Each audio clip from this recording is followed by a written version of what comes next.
Graduation season is here for a lot of college grads. It's a time of celebration, but then, reality hits pretty soon thereafter. They are dealing, for many of them, with a tough job market, maybe student loans, maybe it's figuring out how to manage money for the first time, just a whole lot to consider. So what are some of the smartest financial moves they can be making right now?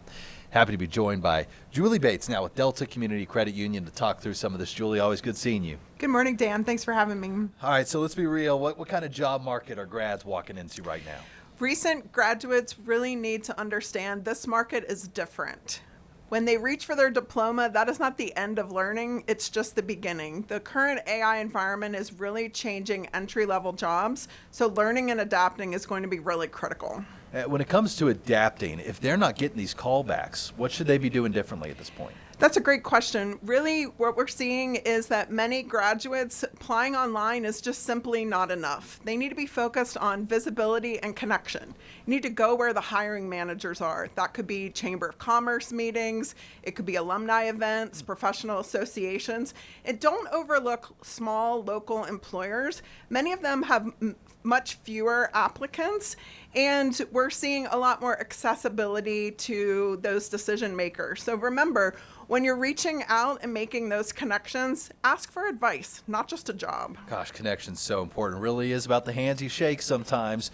When it comes to the salary, and I mean, a lot of states now more transparent by posting salaries for jobs. I don't think Georgia's necessarily included, but what else should they be considering when it comes to taking a job beyond just the pay?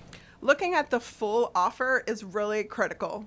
You're exactly right. We have to look beyond compensation to employee benefits. So two offers that could look similar can be very different when you factor in the cost of health insurance or commuting. We also see some employers offer new employees a 401k match while others don't. So really looking at that full package is very important.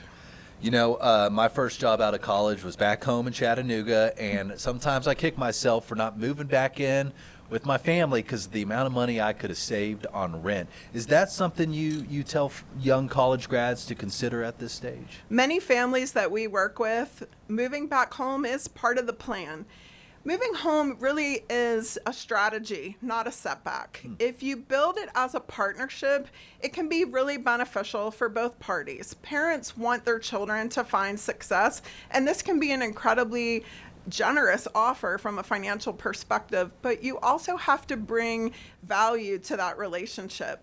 Parents are also facing funding their own retirement in this next phase of life, and they want their children to be successful. So open, direct, and honest communication about their financial journey is really important. Okay, you mentioned retirement, so I want to hop on that real quick. 401k question. If money is tight, should these young grads still be contributing?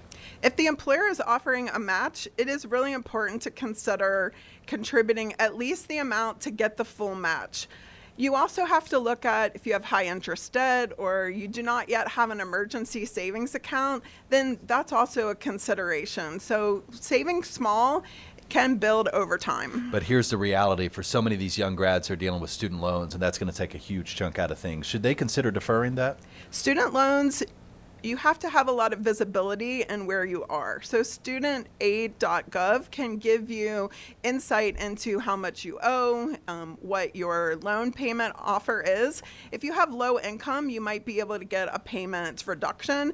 Deferment really should be the last option because that interest is going to continue to accrue, and that is going to be very expensive in the future. All right, Julie, what else am I missing? Any final tips for young grads? It's a different market like we talked about, and for me, check in with your alma mater. There's a lot of career services available for many years after you graduate. Yeah. Be kind to yourself and just take one day at a time. Remember, your first job is a starting point, not a destination. People out there want to help, especially if you're just getting started, trying to get your foot in the door. So tap into that. Yes, sir. Julie, thank you so much. For more on this story and other easy ways to save money, head over to the Money Moves section of 11alive.com/moneymoves. Julie Bates, Delta Community Credit Union. Always great having you on the show.